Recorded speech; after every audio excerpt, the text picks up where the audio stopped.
sí, volvemos a lo nuestro y ojalá que hemos trabajado muy duro en Panamá, por eso tenemos tanto material. Quiero que sepan entenderlo. Vamos a otra vez, retrocedemos en el tiempo y nos vamos a CAF. Tiene una identificación correspondiente. La identifiquemos como sector, por favor.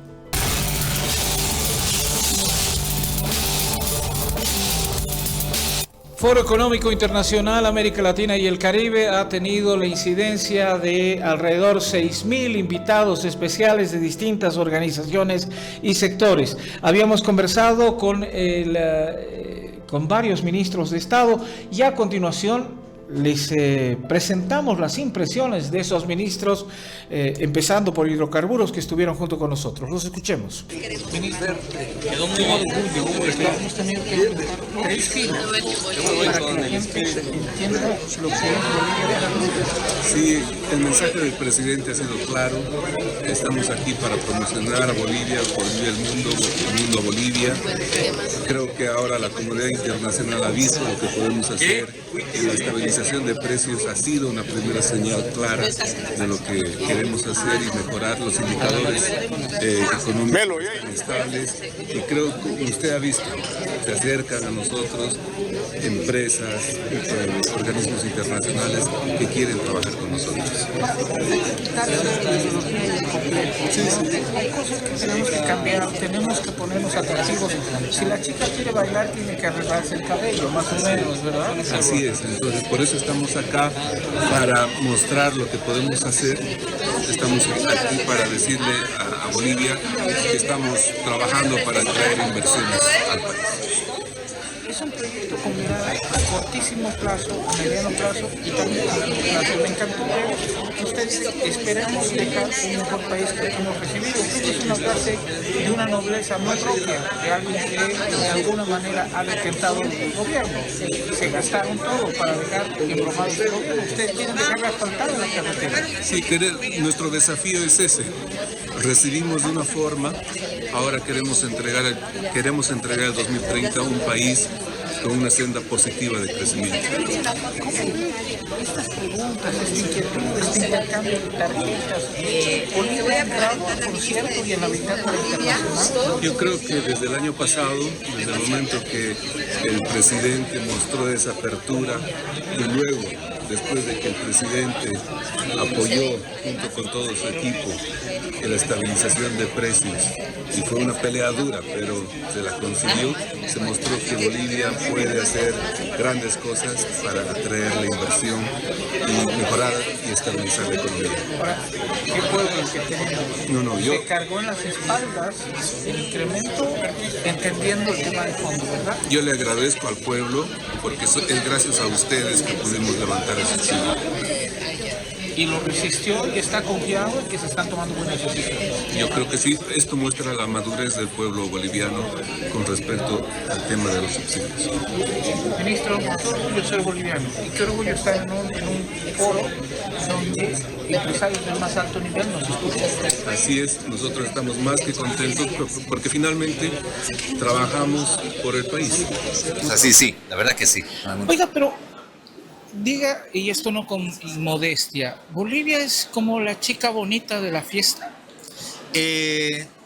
Sí y no, A ver. porque no estamos en un contexto en el que la gente sea ingenua y no tenga experiencia con la aparición de este tipo de fenómenos, ¿no? Uh-huh. Entonces hay que ser honestos. Quiere decir que ven en Bolivia sustancia, ven algo que puede ser realmente diferente, no solamente algo de moda. Obviamente hay mucho de eso, ¿no? Es la novedad, es un proceso de transición democrática, vía institucional, pero además hay varios elementos en los que hay que ser también claros. Uno, la decisión global de la transición energética, la disputa entre bloques por la minería crítica, la posibilidad de que el modelo de transiciones por vía institucional, sin intervención de terceros, se pueda dar en regímenes como el boliviano, naturalmente que resulta fundamental. Entonces tenemos un valor económico, estratégico, geopolítico y simbólico en pleno siglo XXI, donde se están discutiendo las democracias, sus reconfiguraciones, la geopolítica y la geoeconomía. Entonces el mundo está viendo cuáles son algunos países, estados y sociedades que pueden representar algo significativo en esto. Entonces por eso tiene algo de moda, tiene algo de novedad, pero tiene contenido y sustancia. Y para quienes conocen con mayor fineza la geopolítica y la geoeconomía, encuentran esos contenidos en Bolivia. No en vano un Tony Blair se interesa en nuestro contexto boliviano, por ejemplo, ¿no? Canciller, me encantó una frase que acabo de escucharla del presidente. Encuentro con su par, prácticamente ya es su par, en marzo asume la presidencia de Chile. Dice, no hemos venido a reparar el pasado, hemos venido a edificar el futuro. Qué frase profunda, ¿eh? Pero por supuesto, porque estamos en un momento en el que se están redefiniendo muchos convencimientos. Ha habido una suerte de reseteo. En Davos se ha planteado que este reseteo es fractura, ruptura del orden global. En este foro de la CAF para América Latina y el Caribe se está hablando más bien de reunificación, de reencuentro, ¿no? Una Latinoamérica que quiere que este siglo sea suyo.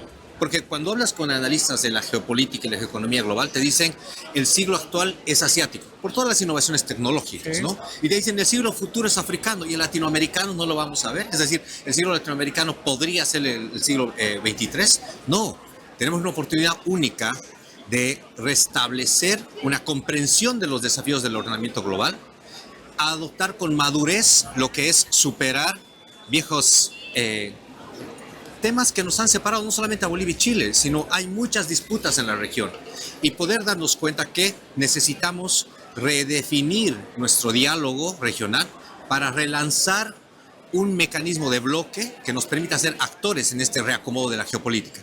Y entre Chile y Bolivia hay una larguísima historia, pero hoy en día también hay un conjunto de intereses que pueden generar un escenario en el que ganemos ambos, sin renunciar a nuestra reivindicación marítima, naturalmente, pero que le dé contenidos a una nueva relación mirando hacia el futuro. ¿De qué nos sirve la rencilla anterior si sobre los aprendizajes de esta no vamos a poder proyectar un futuro diferente? Ahora, fue una picardía extraordinaria del presidente ofrecerle puertos bolivianos al presidente de Chile. Pero es que esa es la realidad material.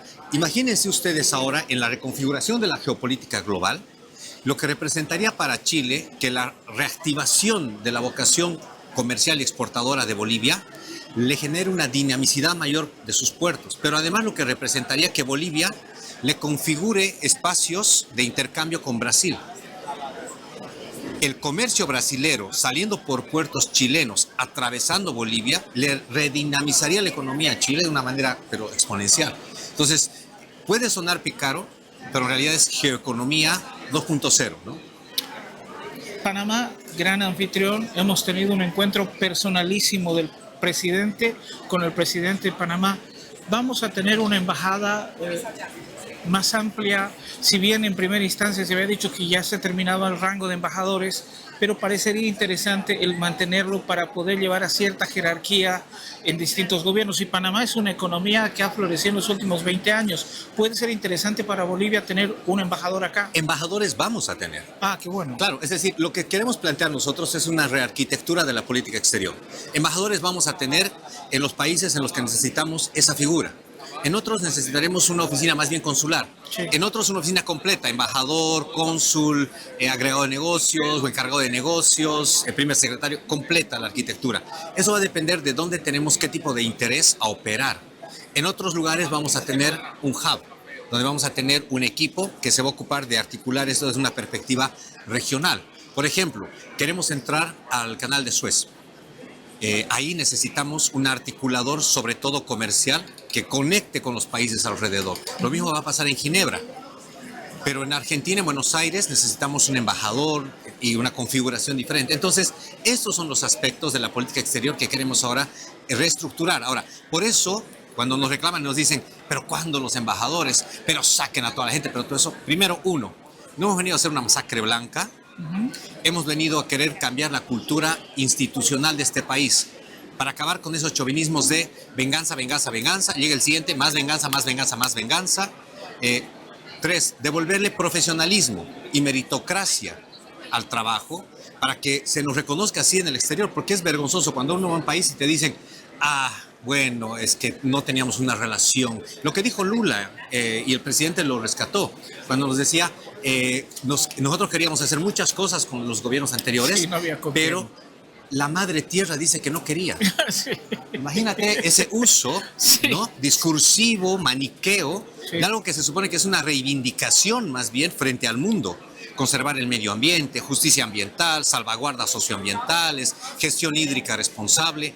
Entonces, esto es lo que tenemos que nosotros ya sacar de nuestro discurso y del imaginario a la gente, porque es triste a Bolivia, ¿cómo se la reconoce? Conflicto, aislamiento, simbología, corrupción. No puede ser que eso sea el primer desafío a enfrentar, pero es. Entonces, el gran titular sería Bolivia en la tarea de restablecer la confianza en su sociedad, en su Estado y en su democracia. 1 al 10, para cerrar esto, porque lo están esperando medios colegas. Del 1 al 10, este tipo de encuentros. Usted ha estado en Davos, ahora está en el Davos, pero con el saborcito latinoamericano. ¿Qué sensación le deja? Espectacular, porque con quien te encuentres, con quien converses, el ánimo es evidente. Latinoamérica necesita reencontrarse, tiene que hablar, hay una vocación enorme, más allá de algunos discursos que están planteando todavía contradicciones, pero la esencia de este espacio, en todos los eventos en los que me ha tocado participar y participar muchos, incluso como panelista, es, está bien, hay aspectos en los que no nos podemos poner de acuerdo, pero hay 100 aspectos más por cada uno de esos aspectos en los que no solamente necesitamos ponernos de acuerdo, sino que deberíamos, si tenemos una lectura correcta de la forma en la que el mundo está reorganizándose. La geopolítica ya no es solo de los estados, la impronta de las tecnológicas. Al igual que en el momento la imprenta cambió todo el comportamiento de la política, hoy en día las redes sociales y las tecnologías lo están haciendo. Nos vamos a perder ese momento por una incapacidad de dialogar, de sentarnos, de identificar los espacios comunes. Nuestra crisis en muchos de los estados es sobre todo moral y de principios. Eso es lo que hay que reconfigurar, y cuando tengamos eso, los pragmatismos van a ir por ese camino y vamos a materializar cosas de manera muy ágil. Me encanta el poder conversar con el canciller boliviano y hablar como en Google Earth, una mirada del planeta, una mirada de la región. Creo que es refrescante, porque de verdad teníamos una cancillería atrapada por lo ideológico, atrapada por la madre tierra, que no siempre quería. Le agradezco mucho. Canciller. Encantado, hombre, un placer y un saludo a todos, ¿no? Gracias. Bueno, gracias. Compromiso, el canciller pasado el carnaval va a estar acá con nosotros.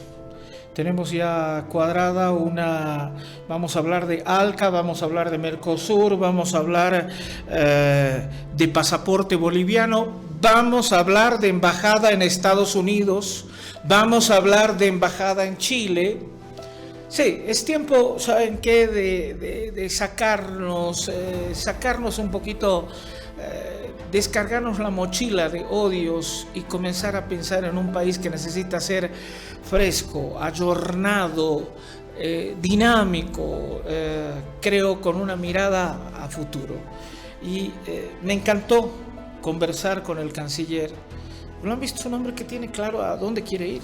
O sea, no hay ahí muchas vueltas. De verdad, qué gusto conversar con nuestro jefe de la diplomacia en el lugar y estar fuera del país. Ahí afuera todos estamos en la misma trinchera, porque nuestra única pasión es Bolivia. Ahora sí, vamos a otro ministro de Estado que estaba en el lugar también. ¿Por qué? Porque eran expositores. Se han ido todos. No, eran expositores invitados por la CAF para hablar cómo ve las relaciones internacionales, cómo ve el tema de hidrocarburos, cómo ve el tema de educación, cómo ve el tema de finanzas. O sea, para eso se invitó, la CAF invitó a la más alta jerarquía. Evidentemente, 6 presidentes y 150 jerarcas de Estado, entre ministros, directores y viceministros, invitados por la CAF. ¿Vamos? Creo que la señal que da Bolivia, y que ha sido ponderada por otros mandatarios, es bien importante, ¿no? Nos abrimos realmente al mundo. Sí, nos abrimos al mundo, pero también de una manera donde el mundo empieza a tener una confianza absolutamente profunda sobre lo que está pasando en Bolivia, muy rápido. Una de las grandes palabras que se ha discutido en los foros internacionales, Davos y acá también, es reducir el riesgo.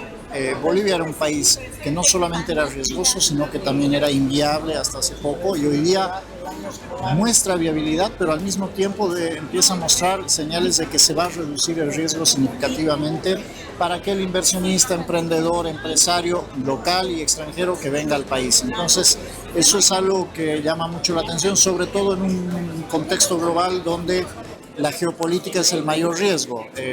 Las decisiones de dos o tres potencias, de dos o tres líderes de potencias, cambian significativamente el panorama, y en ese entorno alguien confiable o alguien que empiece a reducir el riesgo es pues una joyita en el desierto, y ahí Bolivia entra en ese entorno, así que creo que sí, es muy bueno lo que está pasando. Ayer Samuel decía algo que me pareció bien afortunado. Ha pasado el 4% de la gestión del gobierno, pero los saltos que se han dado en el marco de lo que se había comprometido, estabilidad, confianza, bajó el dólar, se le está devolviendo poco a poco sus depósitos a la gente en dólares, creo que son señales importantes. Sí, era el plan. En gran medida, obviamente ha habido un poco de aceleración dadas las condiciones que hemos tenido, pero ese era el plan desde el principio, y el presidente fue muy claro: vamos a entrar a ordenar la casa, lo estamos haciendo a un ritmo acelerado porque no podemos perder tiempo. Lo que está sucediendo en el contexto global nos obliga a ser muy rápidos en este ordenamiento a la casa para aprovechar oportunidades. Algo también positivo, empiezan a salir potencialidades de Bolivia que no veíamos. Un ejemplo, hoy día Bolivia está en el centro de un continente que se está volviendo absolutamente relevante, no solo por sus recursos, sino también por el valor que puede tener en las cadenas, valga la redundancia, globales de valor, proveyendo energía, recursos, capital humano, capital natural, corredores de logística, y ahí Bolivia está en el centro de esa región, por lo tanto es todavía más importante. En menos de 2 semanas, pisada en Davos, pisada en Panamá, creo que nos muestra una agenda acelerada de Bolivia en el mundo.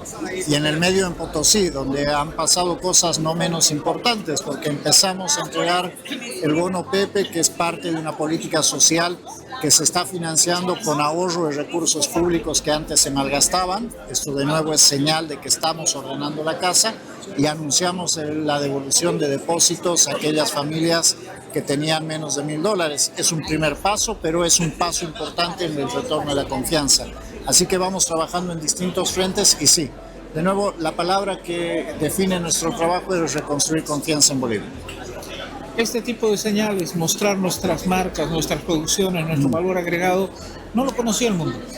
Así es, y esto también es algo importante. A ver, si uno quisiera pensar qué va a pasar en Bolivia de aquí a 5 años en un mundo ideal, al salir de nuestra gestión, yo te diría que lo que quisiéramos lograr es que tengas un país que está profundamente enamorado de sí mismo.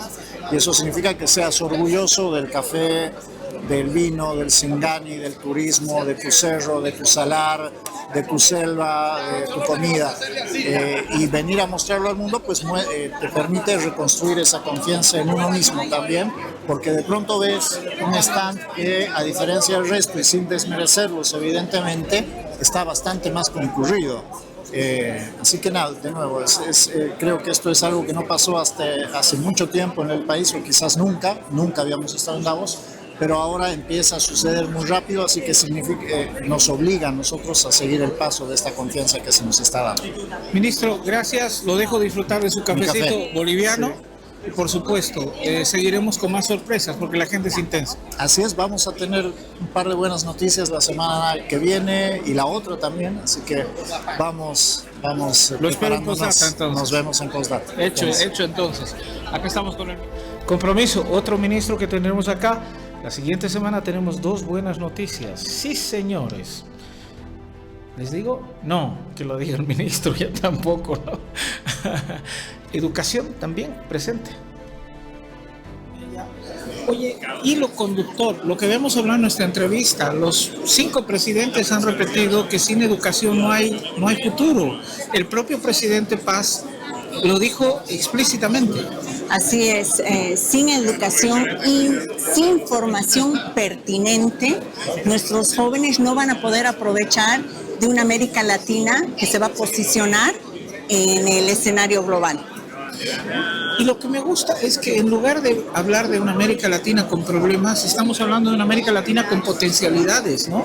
Así es, la América Latina del futuro, una América Latina que crece, que integra a sus pueblos y que sueña de manera conjunta. Estamos entrando a un febrero y era de terror, no van a haber conflictividad. En cambio, estamos entrando a un febrero con otras condiciones para iniciar 200 días, ojalá, de construcción.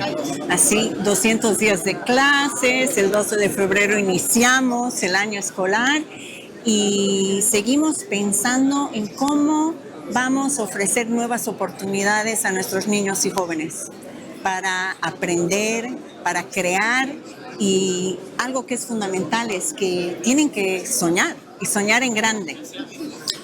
Hablaba esta mañana con tu papi y de verdad qué orgullo que él, cuando CAF prácticamente estaba quebrada, él le haya dado este salto para ya no ser simplemente la Corporación Andina de Fomento, sino que sea una de las instituciones más importantes de América Latina, y aquí se lo está comprobando.